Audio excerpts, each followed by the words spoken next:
You are listening to the Certified Personal Trainer Podcast, a show by personal trainers for personal trainers. It's time to become a better trainer, get more clients, and change more lives. And now, here's your host, the head coach and founder of Fitness Mentors, Eddie Lester.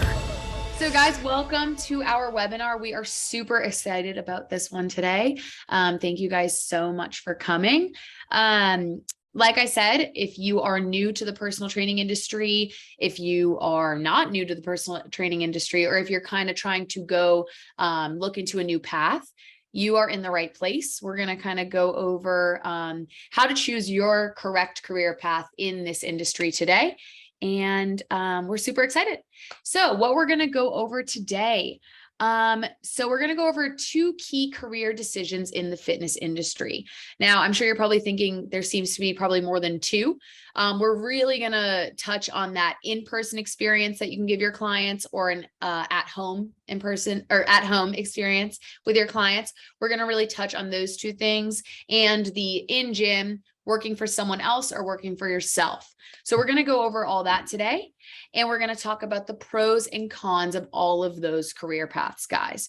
So with that, we hope that by the end of this, you're feeling a little bit more confident in your decision in which route you want to take, guys. So today, Alex and I, it's kind of excited for us because Alex is someone who loves working at home. He loves that experience with clients. And I personally love training people in person. So this is super cool for us. When Alex and I were creating this, we actually talked about how valuable that's going to be for you guys, but also for us to learn from each other, right? Alex, do you want to touch on anything before we get started today? No, other than just to say hi. I don't know if we should keep introducing ourselves every webinar, but really happy to be here. No, I'm really excited. There's, as we'll get to, there's not one right way. It's a lot about knowing yourself. Actually, I'll move on to that slide. Yeah, it's a lot of figuring out your career path is around what are your aspirations? What are your strengths? What are your weaknesses? Do you understand all of the trade-offs between these multiple paths? What pros and cons do they bring? And it's once you have all that data, the next step is to bounce that off of who you are and what you want to do and what your clients want to do. And so today, really, we want to go over what's all that data? What are the pros and cons of these different paths? So I like putting in self-awareness is at the root of it all. And even this third point too, there are no inherent right or wrongs, because we often find new people entering the industry is, well, I have to work at a gym. That's the route that I have to take because that's what I've been told, or that's what I see other people doing, or, online training is the easy way, or you can't give a good service, or that's the way you make a lot of money, or whatever blanket statements that we're often told in the industry.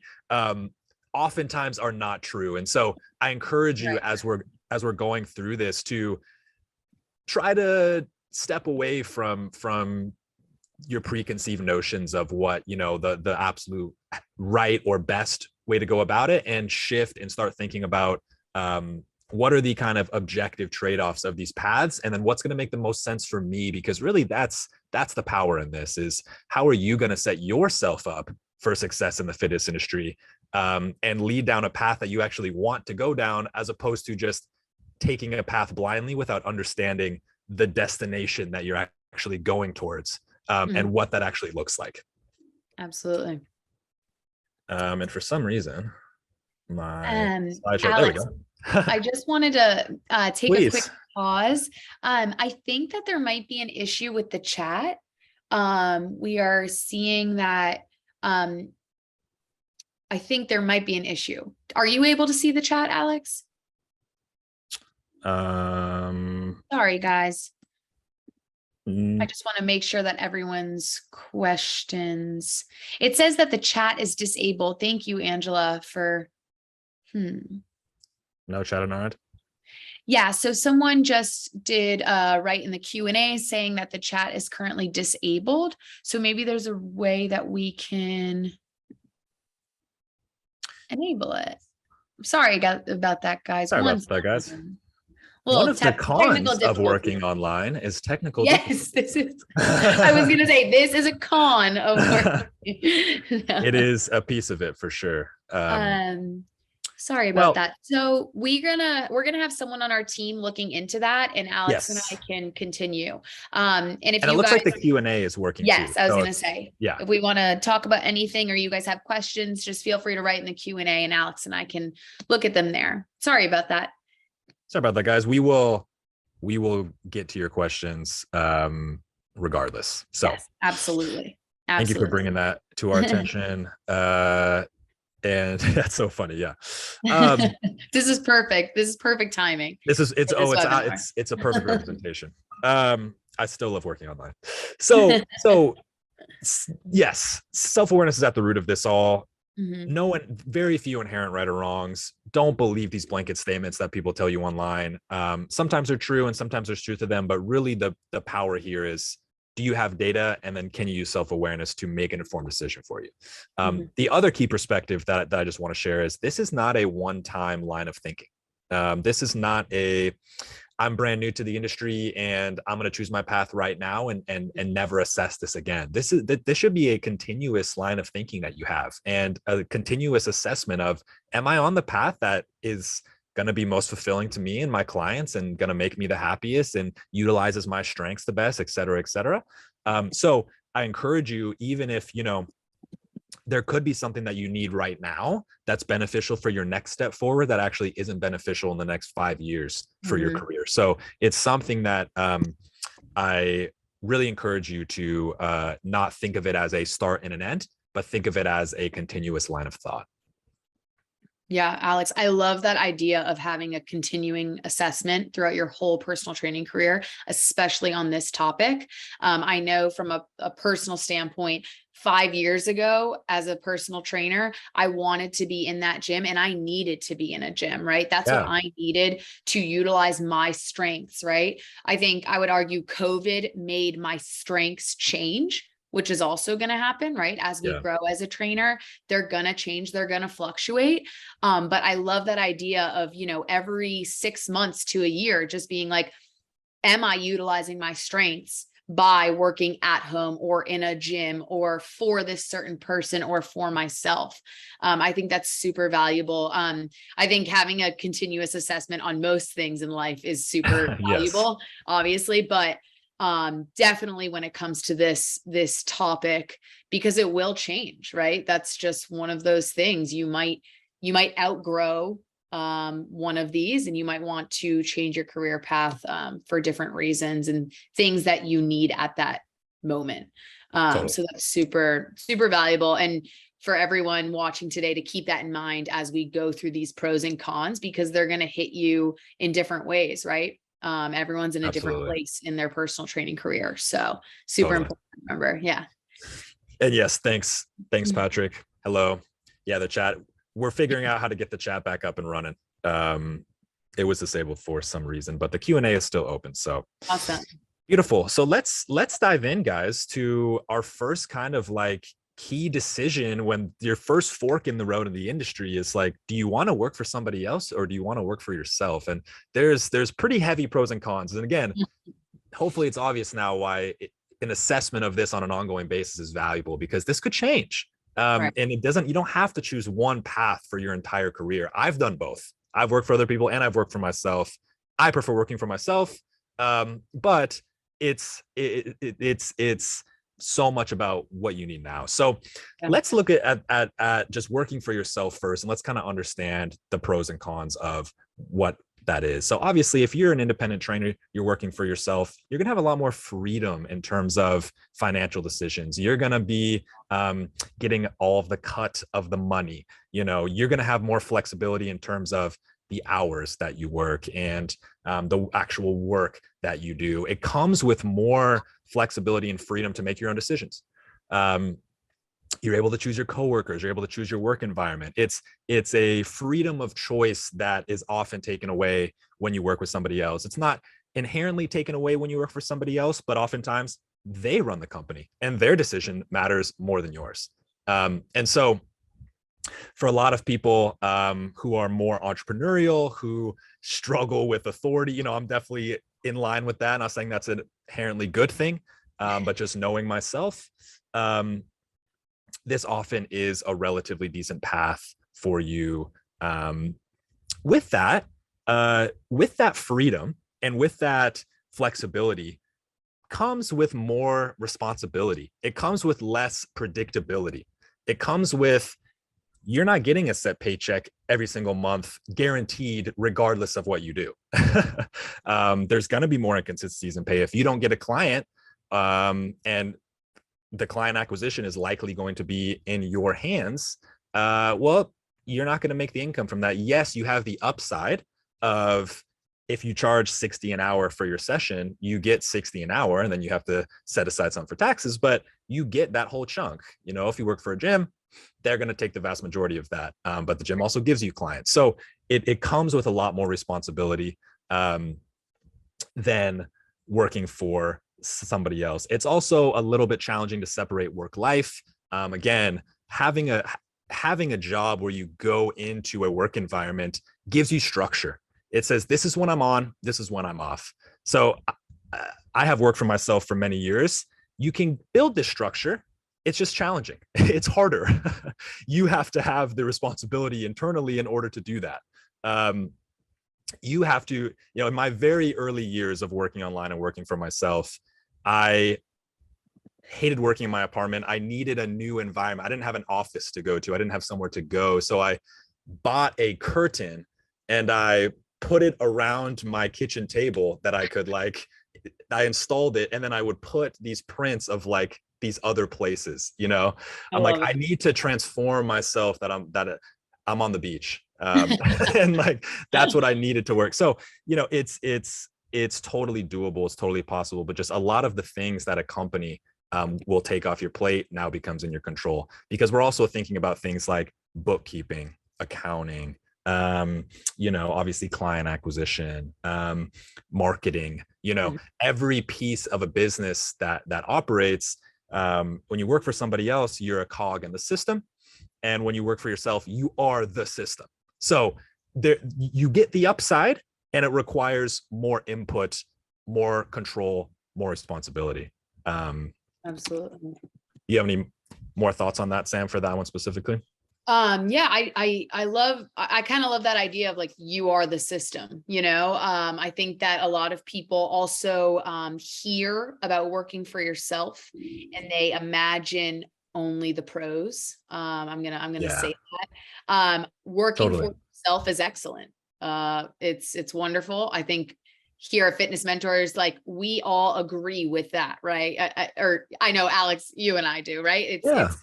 It's a beautiful thing, but you are the system. And with that comes a lot of responsibility. I think also this is important to really hone in on where you are at in this very moment, right? As Alex and I have said already, it's going to depend on where you are in your personal training career.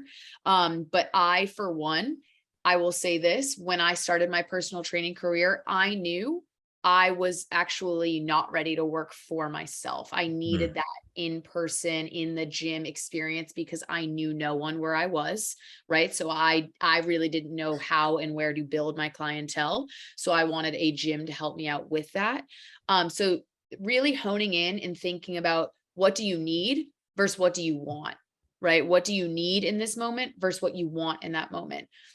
But as we have here, and obviously you guys will have access to this webinar after, I think it's super, super important to write all of these pros and cons down and kind of check your boxes, right? What do you need and what do you want?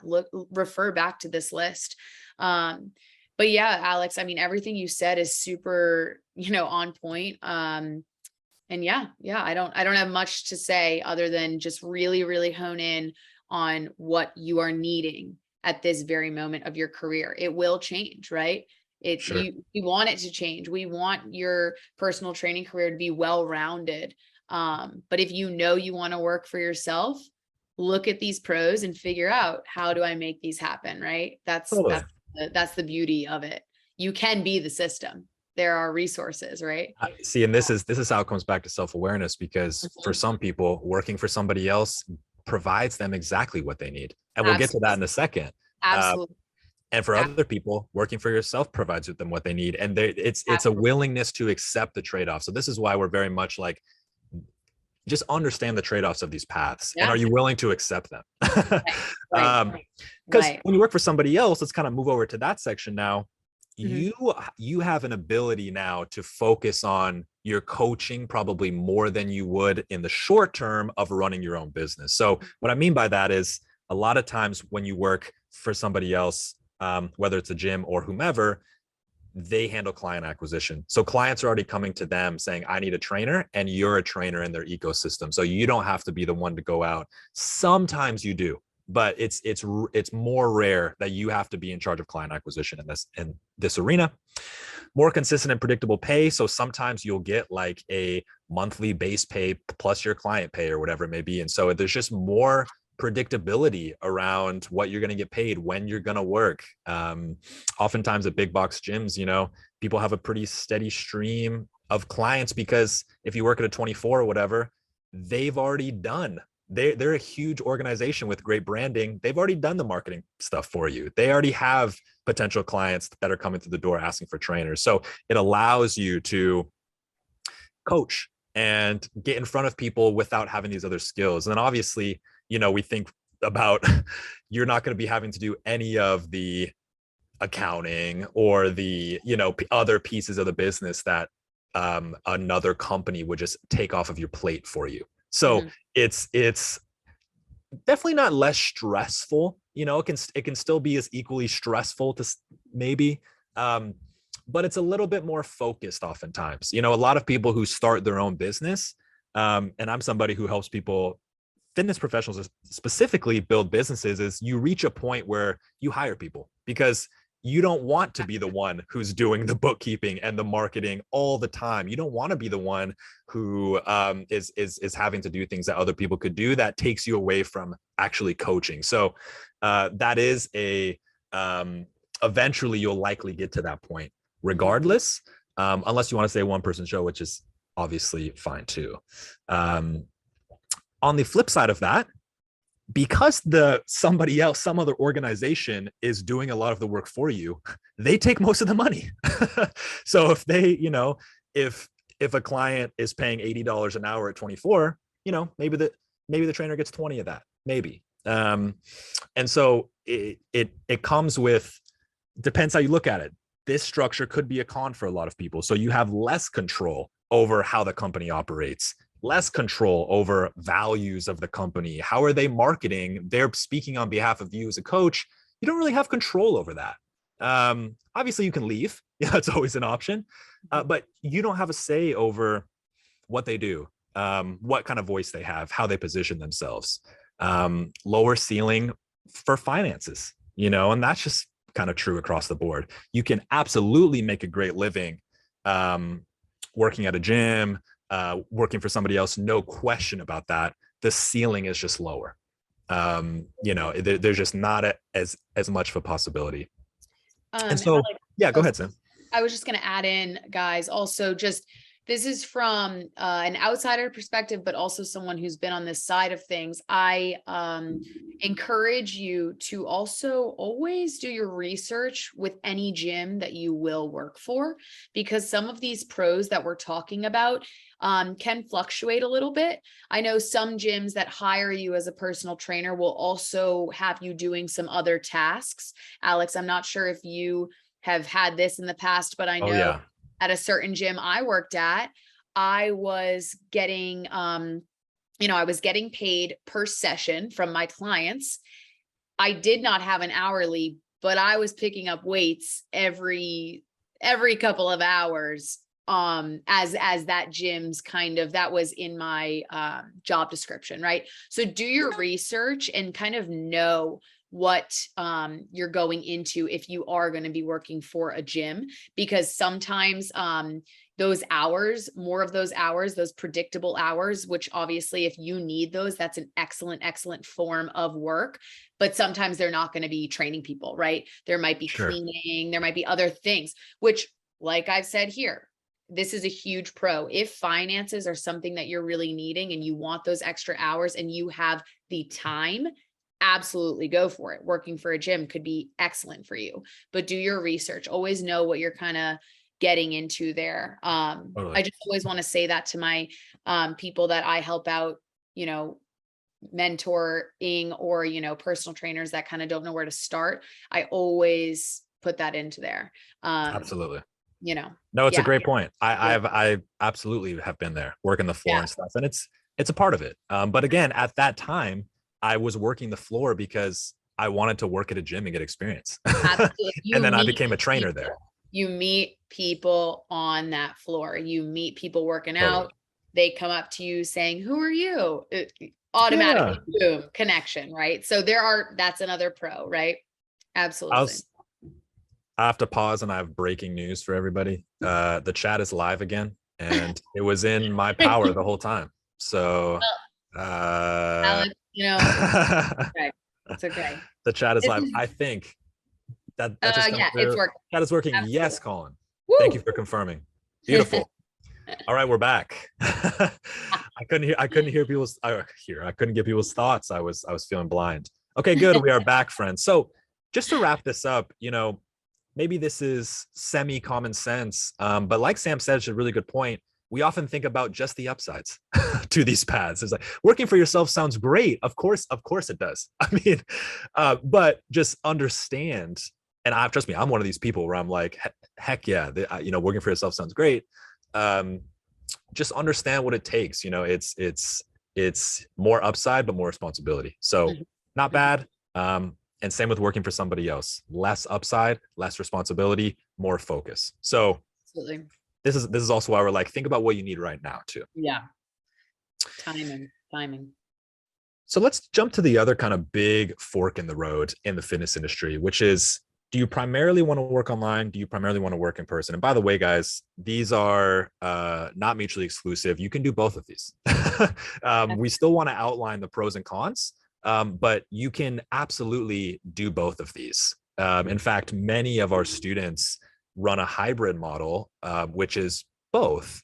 They have one client, they work partially online, partially in person. So, and I do think the future of fitness is incorporating both of these things. They don't replace one another. It's not, the digital world's going to replace in-person training. No. Or in-person training is always going to be the king and no one's going to want to train online. No, they're two completely different environments. They have inherent pros and cons for the trainer, for the client. They solve unique problems. So these will be working in tandem. And I think the future of the industry and the future of the fitness professional is, how can we utilize each of the inherent advantages of these environment within a core service that we offer? And so I think it's potentially limiting, even to ask, I'm only going to do one of these. And so I wanted to mention that before we even dived into this, because that's not something that you must decide. It doesn't have to be just one. So, but with that being said, there are still a lot of pros and cons and trade-offs to consider about the in-person online environment. And so, I have been working online for over 7 years, completely remote, and it's just what I love. It's what I need. It suits. I'm a little bit of an introvert. I like being structured. I get social interaction elsewhere. It just works. I love the location freedom. I hate driving. I don't hate it, but I hate sitting in traffic, I should say. So, for me, the remote world is awesome. I've talked to people like Sam, where the remote world is not 100% ideal all the time. So I just wanted to plant that seed before we kind of dove into the pros and cons here. Super valuable. So working in person, obviously this can be, this is the other fork. This can be at a gym or this can be for yourself. But working in person, so much easier to see client cues, correct form. You're able to be reactive when you work in person. So that's a huge pro. So if someone is doing something, their form is a little bit off in a squat, you can say, hey, let's try to tweak this and then let's see if it works. Let's tweak this, do another set for me, and let's see if that fixed it. You don't really have that ability online. You have to be a lot more proactive. So if you have clients who seeing them in person and being able to be reactive is helpful, certainly consider in person. This is for form, but this is also for conversations. This is for other barriers that might arise when a client is thinking like, what's an example from my past? Like, I'm not really sure if this is working anymore, or like those thoughts that arise in clients' minds that are like maybe limiting or gonna, hinder their experience. You're able to nip those in the bud and catch those early when you're in person, because again, you can react. You can be reactive to those, and you could say, oh, I understand that. Like, why do you think that? As opposed to online, where they think that and then they don't talk to you again for a few more days, and that thought has festered in. So you have to be more proactive when you go online to say, you might be thinking this, and I'm going to get ahead of it. So it takes a little bit more effort. But that is the ability to cue and see them face to face and correct is in my book really the biggest advantage of working in person, in addition to like social face-to-face interaction. I've talked to a lot of people where they're just like, I hate looking at a screen. I hate my computer. I hate social media. I love being around people. And my advice is often, you need to work where you're around people then. Like, I don't think the online route, you're going to hate your life. What if you hit your goal of working fully online? You're not even going to want that. You don't like that. And that's completely okay. So if you're that person, again, I'm a huge introvert. I have to plan my social interactions. It's just what works for me. So the online world is great, but for other people in that arena, it's becomes more challenging. Yeah, I definitely think that for the working in person, kind of what you were touching on, Alex, with like the movement flaws, how to cue all of that, the demonstration. I think another huge kind of topic that honestly isn't discussed enough, in my opinion, is injury. If someone's kind of hurting or feeling a little bit uncomfortable with a movement, your client might not speak up and say that, right? When you're in person, you can hear tweaks in their breath. You can see kind of facials that they might make if they're a little bit uncomfortable. So that's why, and we'll touch on this, but when you do have an online personal training business, when you are working online or you're doing Zoom sessions, that's why those preliminary questions are crucial to your success and for your safety and for your client safety, right? Because that working in person experience, if someone's feeling a little bit uncomfortable, or like I said, an injury is provoked, anything like that, you're able to kind of nip it in the bud, right, from the start. So I just wanted to touch on that. That's definitely a pro of working in person. Huge pro. And I ran a course that coached fitness professionals to work online, and we turned many people away who said, I work in a rehab environment. I am a corrective exercise person. It's just like, I hate to say impossible because I don't want to think like that, but it's just very hard to do that online. It's not safe, right? It's like not safe. You're training people to help them grab their goals and conquer them. You're not training people to make their injuries worse, right? No, not it. So it's a huge, Alex, that's super interesting that you say that about corrective exercise, because it's not impossible, but it's nearly not impossible. But when you think about, okay, what the online environment is not suited for that type of client. The advantages that the online environment brings that's not meant for people who need really close attention to detail and have injuries, and you're working with that. It's for people who travel, or for people who don't live near you, or for people who who are wanting other things, who need accountability, who need guidance, who need structure. But for people that already have clients that might be thinking of moving to one of these pathways or another, I know Alex and I touched on this a little bit, but it's important to think about what works for your clientele as well. And we'll 100%. get into that as we go, but that's always something to keep on the backside, because it's 50-50, right? Your personal training experience for your clients is a 50-50 deal that you have with them. So yeah. 100%. So now the cons of in-person, your total available market for your clients is now people within a 15 to 20 mile radius of you. You are limited by location. You are limited by timing conflicts, in the sense that you can't really work with 2 in-person clients at the same time unless they're a couple, unless they're like a group training thing. But you can't really, if you have a session at 8 a.m. on Monday, you can't really have another session at 8 a.m. on Monday. And so you are more restricted from a timing perspective. And then with that, the total number of people that you work with, and this goes into the clients and then your finances as well, it's limited because of that. You're trading money for time. So like the way to grow oftentimes is maybe you introduce a group class, that's not directly doing that, but really to make more money, you have to work with more people. And you have to add more clients, or you have to raise your rates. And so again, the ceiling oftentimes in those areas is just a little bit lower, a little bit less flexibility to be creative with the services you offer. Totally doable, but typically a little bit more rigid in that arena. Mm-hmm. Mm-hmm. Now working online,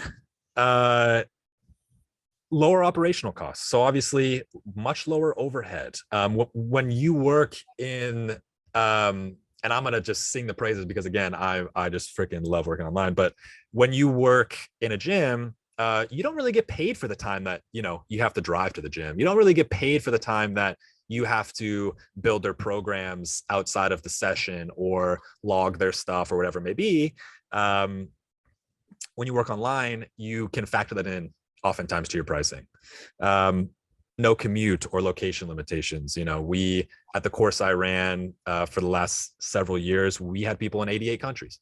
And it's like, the internet is not everywhere, but it certainly expands your available market of people you can work with.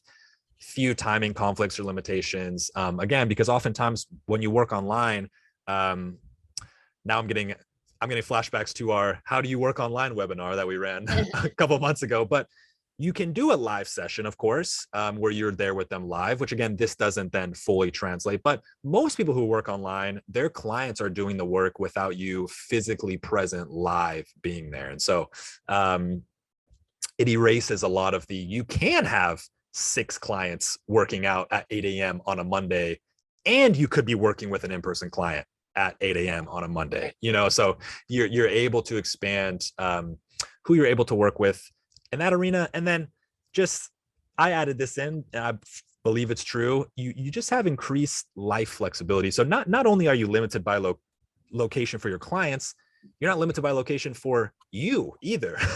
You can be wherever you want. Personally, that has been a huge upside for me. I love to travel. Last year, during COVID, I was getting down at the start of COVID. We had some bad wildfires here in the Pacific Northwest. I was just in a downward spiral. And a lot of, what I did to do that was I left my apartment. I didn't re-sign my lease, and I traveled for a full year. And I didn't skip a beat with work. And that's exactly what I needed. I don't do that all the time, but just having the ability to do that is huge for me. And having the ability to go work at a coffee shop or whatever it may be is it allows me to be a little bit more flexible in life. Yeah.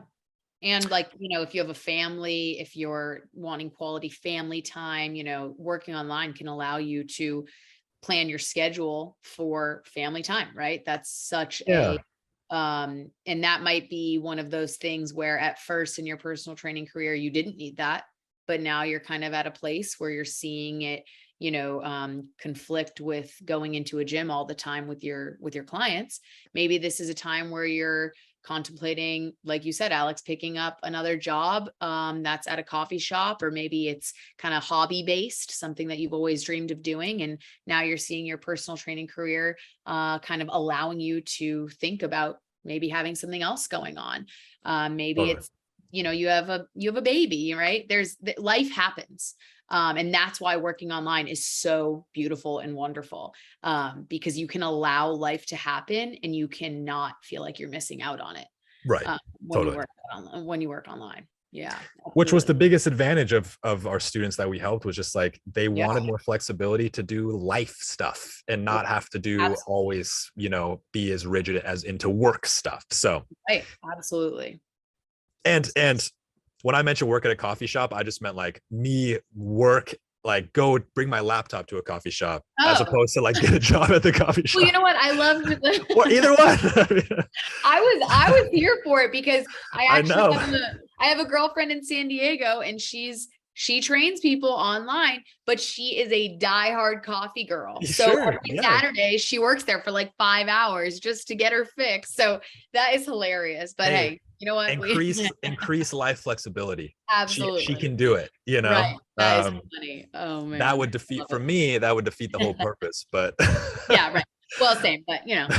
Oh my goodness. Well, it's funny. So I used to teach at the National Personal Training Institute. And again, this is back to where self-awareness comes into play. So I was a teacher at MPTI, and I taught one class there a week. I taught anatomy Monday mornings from like 10 to 1 or something like that.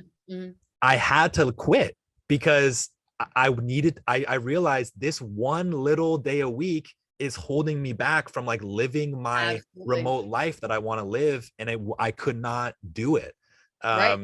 And that was just one tiny little piece where I'm like, no, full remote is what I need. For some people, they're like, I need to work at that school because if I'm fully remote, I'm going to drive myself crazy. But for me, it's just like, I can't do that. Absolutely. There's certainly cons though of working online. You know, it's, as I will be the first to tell you, it's not easy. There's a misconception, I think, that I'm going to go work online because it's the easy route and because it's the way that you make the most money. So I think that's yes for me, no in a blanket statement. It's harder to remain focused and structured when you work solely online. A huge upside to working in person I found was you have things to keep you more structured. You have deadlines, you have a time to meet somebody, you have a place to be. There's things in your life that create the structure for you that you don't have to do that yourself. And that's a pretty big upside to not doing this. It's doable. And again, like I said, I've been working online for 7 years. It's doable, but it's taken a lot of intention to get to that point, because a lot of people are like, well, I wake up and I have a free day. The slate is clean. What do I do? And for a lot of people, the act of being like, I have to build the structure for myself, because you still have to get things done. You still have to work, you still have to help clients. You still have to market, whatever it may be. So you just have to give that to yourself. And there's more potential for distractions as well. It's hard for me. The reason I built the curtain over my freaking table is because I can't be sitting in my apartment and just, there's the TV that I watch. There's the video games that I play. I'm on my computer that I use to also, have fun on, or like do non-work things on. And so it's harder to like put your brain into work mode. And it just takes more intention to do that. You have to build the environment and structure for you that oftentimes is given to you in these other areas. Lack of consistent face-to-face interaction, again, for extroverts, for people who need that, which I need that too. I just get it in my social life. I don't need it in my work life. Certainly a con. And you need internet and Wi-Fi. It's easily accessible these days, but it's a limitation. You can work anywhere, but if you don't have internet, now you actually can't do anything at all. And so as somebody who likes to travel to remote areas and whatnot, that does come into play sometimes. But again, it just takes more intention. So I have a VPN, I have ways around it, but it's your responsibility now. It's not somebody else's responsibility. And again, for me, I love taking responsibility for things. I love putting things in my court. I love being the one to do things. That suits me. That's what I like to do. And so combine that with the other pros that the online environment brings for me, no brainer. And then from there, you can start to think about, what does the online environment bring for clients? Okay, this is what it brings for me. What those same principles now, it's going to benefit clients. So now how do I market? How would I preach what I do? But it stems from what I need to work to the best of my ability, to be my happiest self. If you're miserable, regardless of how great you are and how many clients you have, that's not a sustainable route. If you really hate your job, or if you're miserable every day, or if you are not on the right career path, it's going to be a dead end at some point. And so this is why we're starting with like, let's recognize what you want, what's going to suit you best. And then let's have everything else follow after that. But Sam, any other thoughts on the online pros, cons there? A couple. Yeah, I think Alex, I mean, and maybe this is something that, because I am not naturally, I am definitely an extrovert. I love networking in person, like all of the things that I love. I realistically think those can be done online as well, right? Totally. Here at Fitness Mentors, we have a meeting every Monday and Thursday where I get to see all the guys. I look forward to those because that to me is in-person time. It's not, but that to me is what I love in this work environment here at Fitness Mentors. But something which we're fully remote. I'm sorry to interrupt, right. But I should have mentioned that we're a fully remote company. We're remote. So that's, for me though, I think something that I've had to do personally is practice self-discipline when it comes to working online, because you know, I do love it. And I think I've learned a lot about myself and about how others operate when it comes to not having that in-person interaction.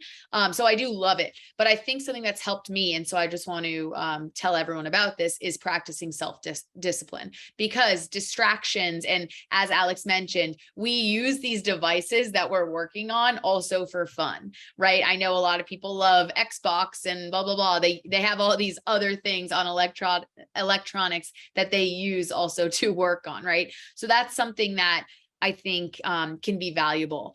And then Alex, I just wanted to kind of tie up this slide with the thoughts we were having the other day on, so now that, and I know I'm not expecting anyone to know their final answers right now, but now that we've kind of thought and grasped these ideas, these pros and cons, we can start to think of how we apply this to what our clients might need. Okay. Yes. So think about the pros of working in person with your clients for them. What are their pros? What are their cons? And when we're working online with our clients, what are their pros and what are their cons? I think that this is a super valuable conversation, Alex, that maybe you and I can have for a couple of minutes here. Definitely.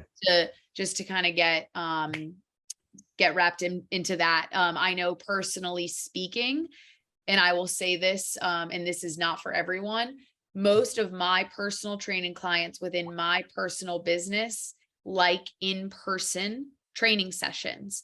However, I am engaged to someone in the United States military. Therefore, I travel. When I started my business during COVID, I knew that was going to be a thing. I knew I was leaving, right? So I had to learn what my clients' needs were. I had to learn what my needs were, and I had to learn how to blend those together. And as Alex touched on when we first entered this slide page, I do both. I work in person and I work online. That is the perfect balance for me because I know what my clients need. I think also it's going to depend, Alex, and you can tell me your thoughts on this. It's going to depend on how many clients you're really working with. I think, you know, I personally have a good amount of clients, but I see most of them in person, right? So I don't sell programs. I don't sell hundreds of things that can just be outputted to hundreds of people. I have very set programs for set people, right? Whereas I think if you have an online training business and you're reaching hundreds of people, maybe an online setting is a little bit more friendly, right? Do you agree? I totally agree. I would say the environment will probably dictate the quantity as opposed to the quantity probably dictating the environment. Although, but yeah, 100%. I mean, working online, you do have the flexibility to work with more people if you're not there with them live, for sure. And yeah, I mean, Sam, you're so right, because guys, a lot of the value too of understanding the trade-offs of these is when a client comes to you and saying, here's what I need. I really just need somebody to tell me what to do. I really need structure. I like don't know what to do. I need accountability, blah, blah, blah. That, you know, great. I have an online program, where we check in once a week. I give you your plan. I program for you just the same as I would program for you in person. You do the sessions anytime you want at any location, and you have me in your corner. Boom. Or if a client comes to you and says, I hey, I'm so scared of the gym. I need somebody there with me to help me feel comfortable. I have this like nagging like back injury too. I'm so scared. Like that's not a client where you recommend the online route. Clients are going to come to us with their problems. It's up to us to understand all the tools at our disposal to offer a solution. That's really the key here. And so absolutely, Sam. Step one is understanding pros and cons for yourself. Step two is understanding pros and cons for the client. And hopefully that's a little bit more self-explanatory, you know?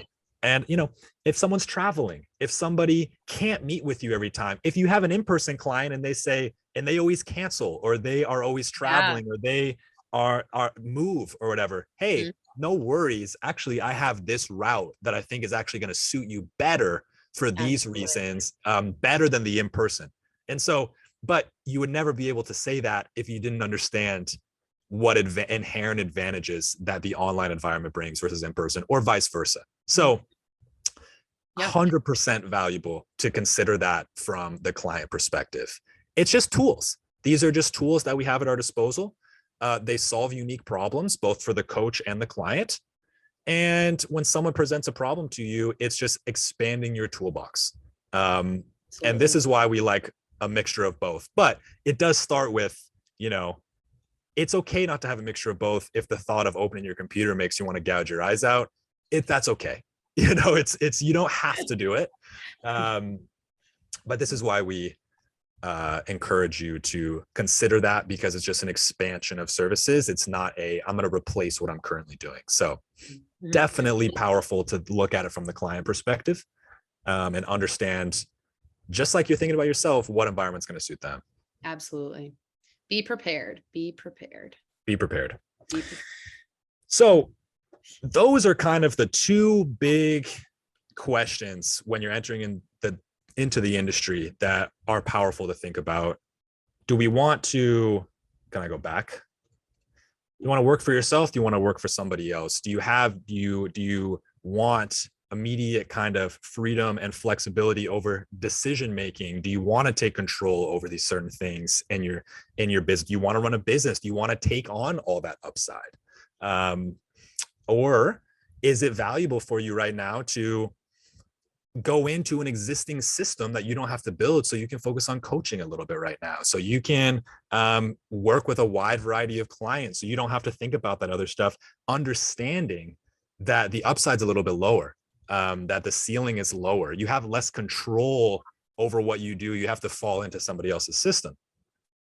And similarly, you know, as we just talked about, do you want this to happen in person or online? I will say, working for somebody else online as a trainer is it's a rarer path at this point. There certainly are online training companies where they hire in coaches to work for them.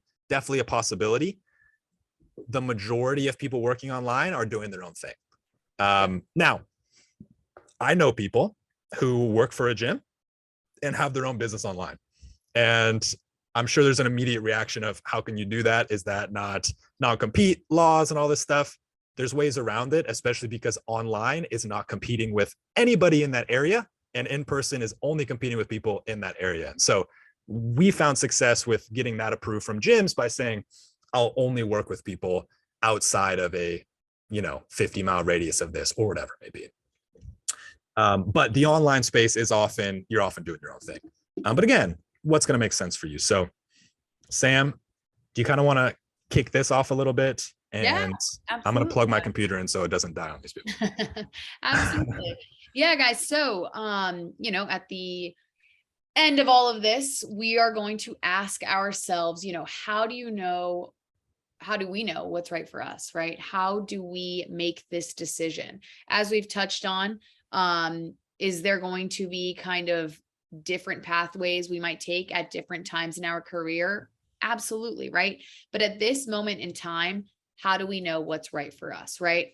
And once we understand these pros and cons, once we understand these trade-offs, once we list out kind of what we're needing, what our clients are needing, what our potential clients are needing, right? We might not even have a client base yet. So how are we going to think about our potential clients' needs? Once we kind of, list out all of these things, let's ask ourselves these 4 questions that Alex and I have created, right? So what environment do I prefer to work in? And what environment do my clients prefer to work in?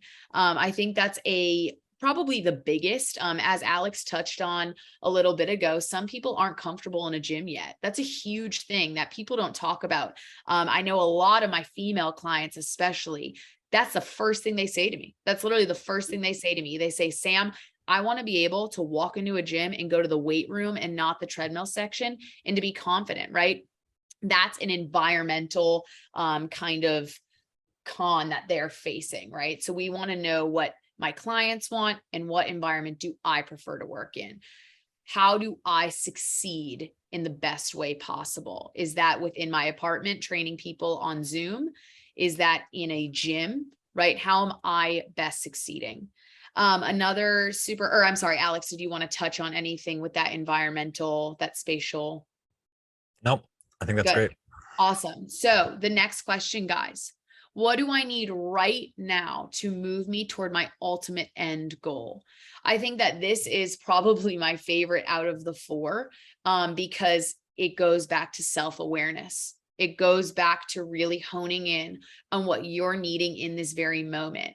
And that has to do with, all of those big things like finances, do I have a family that I'm supporting? Am I trying to reach some travel goals as well, right? What do I need right now to move me toward my ultimate end goal? I would highly suggest that when you're trying to think about this question, try to think of your end goal. And maybe that's not one end goal. Maybe that's a 1-year goal. I tell people a lot, 1-year goal, 5-year goal, and 10-year goal, right? Maybe think those out. Where do you see yourself at those moments? What do you need right now to make those moments happen or to be closer to those moments? Alex, do you have any thoughts? No, I think that's just to round out that answer. It's also like, where are you at in your career as well? Right. Would you benefit from, like, do you not know who you even want to work with? And like, so for me, that was a benefit for working at the gym, was I had no clue what I wanted to do as a trainer, really. And so I'm given clients, and it's usually a wide spectrum of them.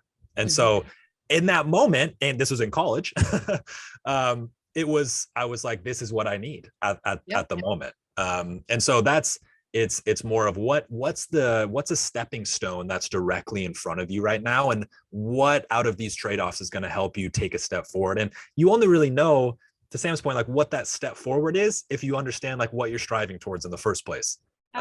So that's kind of that.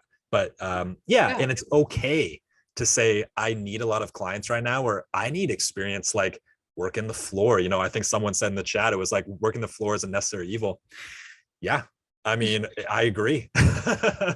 It's how I got a lot of clients at the gym. It's, and so it's okay to have a big picture in mind, and then look at what step do I need to take forward right now in the next 6 months, in the next year, in order to get me to this end goal. And so even if you're like, I know I want to work for myself, I know I want to work online, but the barrier right now for you is you don't have systems, you don't have marketing systems, you don't have an audience to pull clients from, you don't have this, that, you don't have experience. It's like, well, then if that's the problem to solve, experience and knowledge and blah, blah, blah, well, then a gym could be a valuable route for you. Absolutely. So, and we can use somebody, that.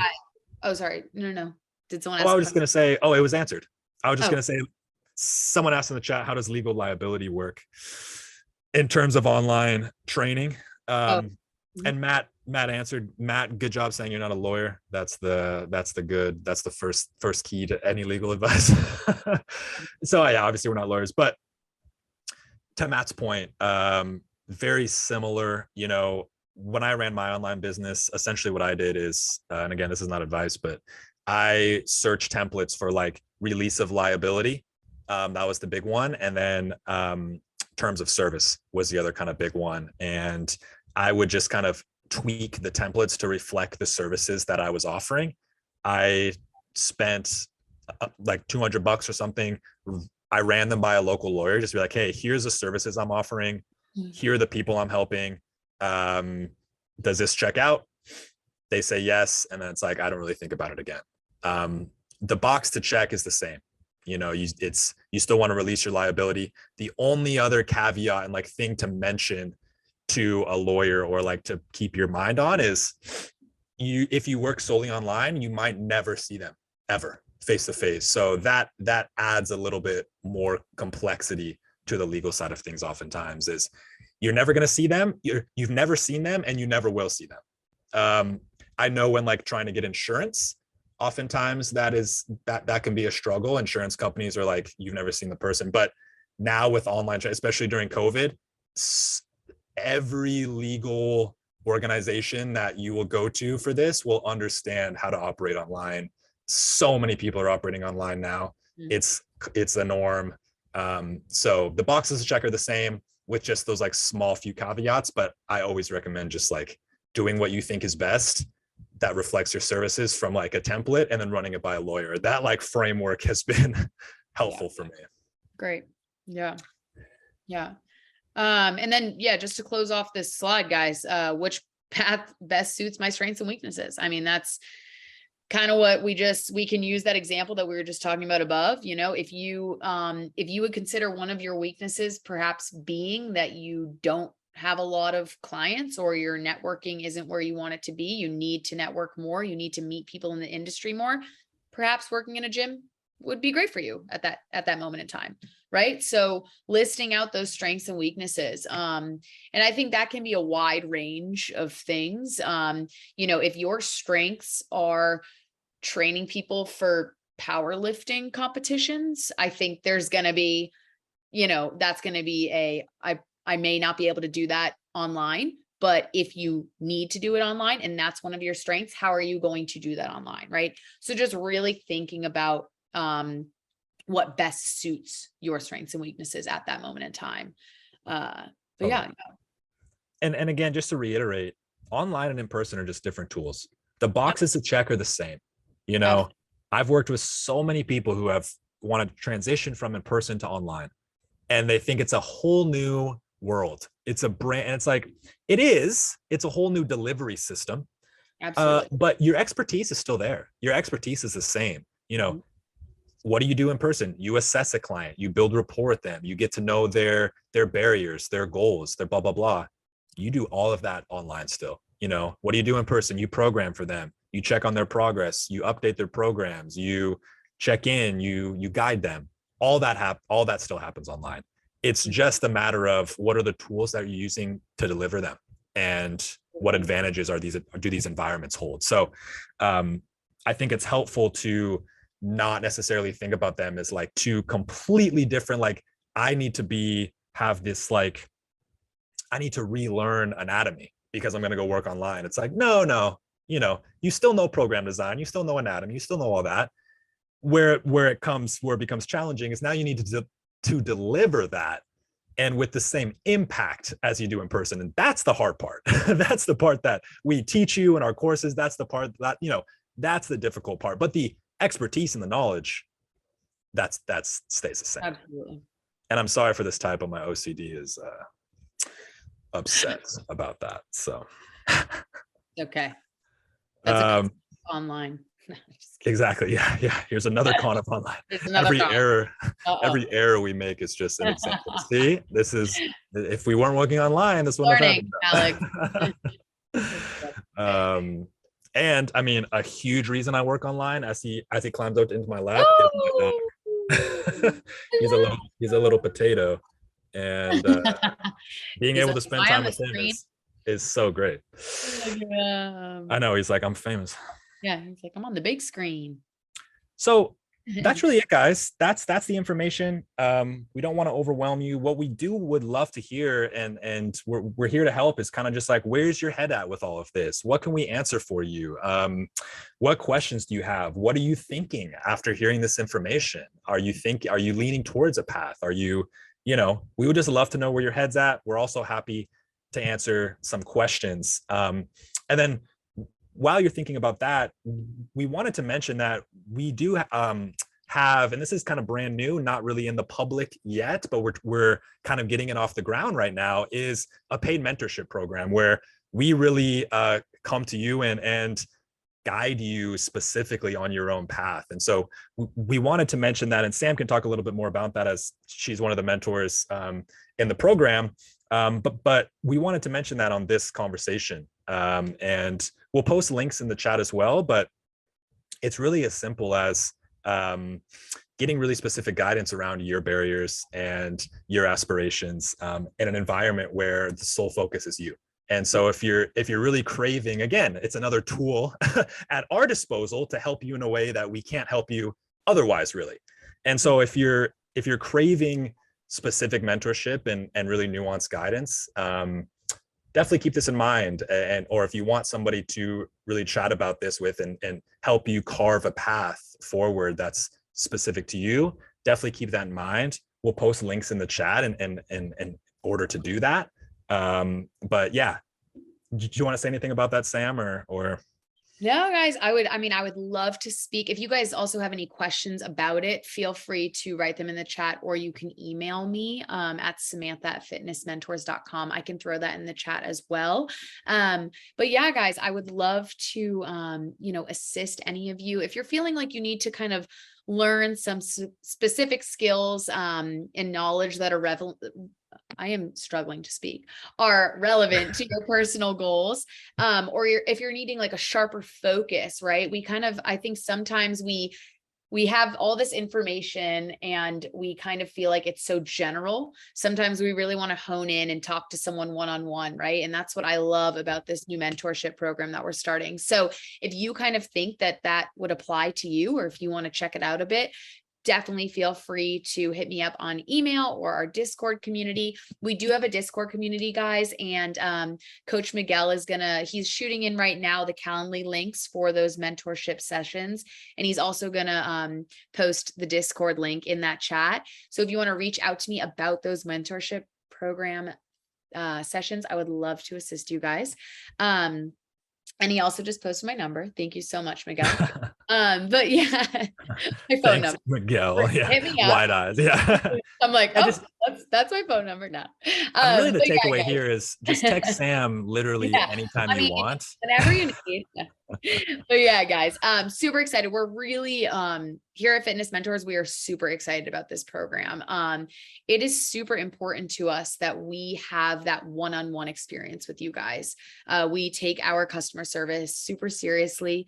We really, really appreciate our supporters and our students here, right? So we want you guys to have that one-on-one experience with us, right? So please reach out. And if you guys have any, I kind of wanted to say this today, if you have any topics that you would want to see featured on our webinars, feel free to write them in the chat. That's why we're doing these, right? We love to learn from each other and from you guys, to really see what our community needs, right? So please feel free to write them in the chat, or like I said, hop on that Discord. If you want to introduce yourself on there and kind of write what you'd like to see, that'd be awesome as well. But let us know anytime if you have an idea or whatever. We're, like Sam said, we literally just do these to be helpful for you. So, we want to do that to the best of our ability. So our door is open. As always, thanks for listening to the Certified Personal Trainer Podcast. You can learn more about Fitness Mentors at fitnessmentors.com. Be sure to share this podcast on social media. And remember, we are here to help you succeed.